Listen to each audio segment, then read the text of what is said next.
Hi friends, welcome to రాణం kitchen. ఈరోజు రాణం కిచెన్లో అయితే నేను గోంగూర పచ్చడి ప్రిపేర్ చేశాను. ఈ గోంగూర పచ్చడి అయితే అసలు చాలా బాగుంటుంది. ఈ గోంగూర పచ్చడి కోసం ముందుగా ఒక వెడల్పాటి ప్యాన్ తీసుకొని స్టవ్ ఆన్ చేసుకొని పెట్టుకోవాలి. ప్యాన్ బాగా హీట్ అయిన తర్వాత ఒక 2 స్పూన్లు ధనియాలు వేసుకోవాలి.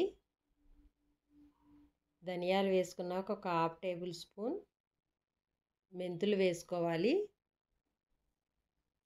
మెంతులు వేసుకున్నాక కొంచెం మిరియాలు కూడా వేసుకోవాలి. వేసుకొని ఈ మూడింటిని కొంచెం మంటని లో ఫ్లేమ్లో పెట్టుకొని ఇట్లా బాగా ఫ్రై చేసుకోవాలి. ఇలా కొంచెం బాగా ఫ్రై అయిపోయిన తర్వాత ఇప్పుడు ఎండుమిర్చిని ఒక 10 వరకు తీసుకొని వీటిని 2 సగాలుగా చేసుకొని వీటిని కూడా వేసుకొని బాగా మళ్ళీ ఇంకొకసారి బాగా ఫ్రై చేసేసుకోవాలి. ఇలా కొంచెం ఫ్రై అయిపోయిన తర్వాత ఇప్పుడు ఒక స్పూన్ జీలకర్ర కూడా వేసుకోవాలి. జీలకర్ర వేసుకున్నాక మళ్ళీ ఒకసారి మొత్తం అన్నీ బాగా ఫ్రై చేసేసుకోవాలి. ఇలా మొత్తం అన్నిటిని బాగా ఇట్లా ఫ్రై అయిపోయిన తర్వాత స్టవ్ ఆఫ్ చేసేసుకొని ఈ ప్యాన్ని కిందకి దించి బాగా చల్లారనివ్వాలి. ఇట్లా చల్లారిన తర్వాత మిక్సీ జార్లోకి వేసుకొని మెత్తగా గ్రైండ్ చేసేసుకోవాలి. ఇలాగా గ్రైండ్ చేసేసుకొని వేరే ఒక బౌల్లోకి తీసుకొని పెట్టుకోవాలి. ఇప్పుడు అదే మిక్సీ జార్లోకి ఒక 5-6 పచ్చిమిర్చిని మజ్జిగ కట్ చేసుకొని వేసుకోవాలి. ఒక వెల్లుల్లిపాయ కూడా వేసుకోవాలి. వెల్లుల్లిపాయ అయితే నేను ఒకటి ఫుల్గా వేసేసాను. ఈ వెల్లుల్లిపాయను కూడా వేసుకొని ఈ వెల్లుల్లిపాయ పచ్చిమిర్చిని కూడా ఇలా పేస్ట్ చేసుకొని పక్కన పెట్టుకోవాలి. కొంచెం కచ్చాపచ్చాగా పేస్ట్ చేసుకోవాలి, మెత్తగా కాకుండా. గోంగూర అయితే నేను పెద్దది ఒక కట్ట తీసుకున్నాను, శుభ్రంగా కడిగి పెట్టుకున్నాను. ఇట్లా కడిగి కొంచెం సన్నగా కట్ చేసుకోవాలి. ఇప్పుడు స్టవ్ ఆన్ చేసుకొని బాండీ పెట్టుకొని దానిలోకి ఈ గోంగూర పచ్చడికి సరిపడా కొంచెం ఆయిల్ని ఎక్కువే వేసుకోవాలి.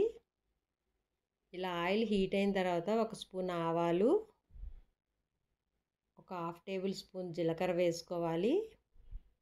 ఒక 2 ఎండుమిర్చిని మజ్జిగకి కట్ చేసుకొని వేసుకోవాలి. ఈ మూడింటిని కొంచెం బాగా వేగనివ్వాలి. ఇలా కొంచెం వేగిపోయిన తర్వాత కొంచెం కరివేపాకు కూడా వేసుకొని మళ్ళీ ఒకసారి మొత్తం అంతా బాగా ఇట్లా కలుపుకోవాలి.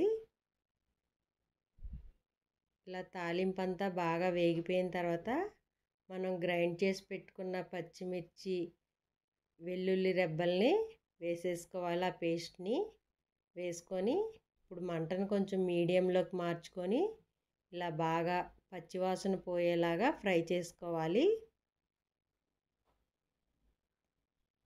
ఇలా మొత్తం అంతా ఇట్లా బాగా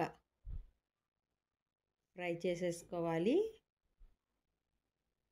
ఇలా మొత్తం అంతా బాగా ఫ్రై అయిపోయిన తర్వాత ఇప్పుడు మనం సన్నగా కట్ చేసి పెట్టుకున్న ఈ గోంగూరని కూడా వేసేసుకోవాలి.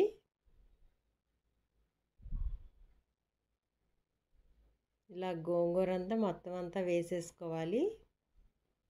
వేసేసుకొని మళ్ళీ ఒకసారి మొత్తం అంతా ఇట్లా బాగా కలిపేసుకోవాలి. మంటను మీడియంలో పెట్టుకొని ఇట్లా బాగా కదుపుతూ ఉండాలి. గోంగూర కూడా బాగా వేగిపోవాలి ఇట్లాగా ఈ ఆయిల్లోకి.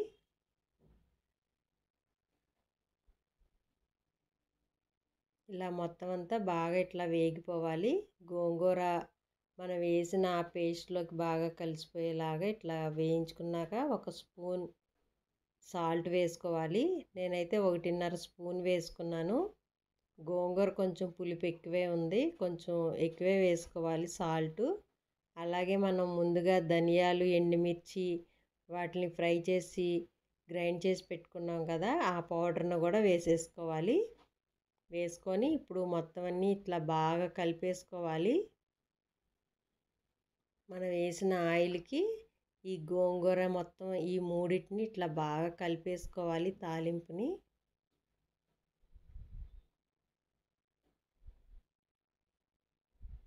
ఇలా మొత్తం అంతా బాగా కలిసే వరకు మొత్తం అంతా ఇట్లా బాగా కలిపేసుకొని పచ్చడిని బాగా వేగనివ్వాలి. ఇలా వేగిన తర్వాత ఒక 1/2 టేబుల్ స్పూన్ ఇంగువ కూడా వేసుకొని మొత్తం అంతా ఇట్లా బాగా కదుపుతూ ఉండాలి. ఇంగువ వేసుకుంటే టేస్ట్ అయితే ఇంకా చాలా బాగుంటుంది ఈ పచ్చడికి.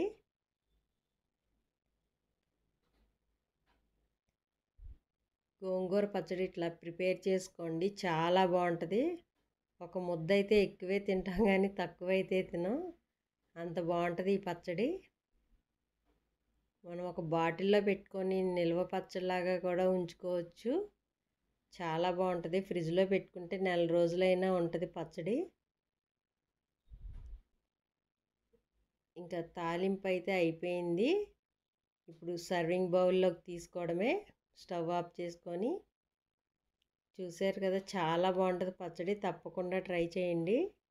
ట్రై చేసి ఎట్లుందో కామెంట్ సెక్షన్లో పెట్టండి. అలాగే కొత్త వాళ్ళు ఎవరన్నా ఛానల్ చూస్తే రాణమ్మ కిచెన్ని సబ్స్క్రైబ్ చేసుకోండి. వీడియో నచ్చితే తప్పకుండా లైక్ ఇవ్వడం మర్చిపోకండి. Thank you.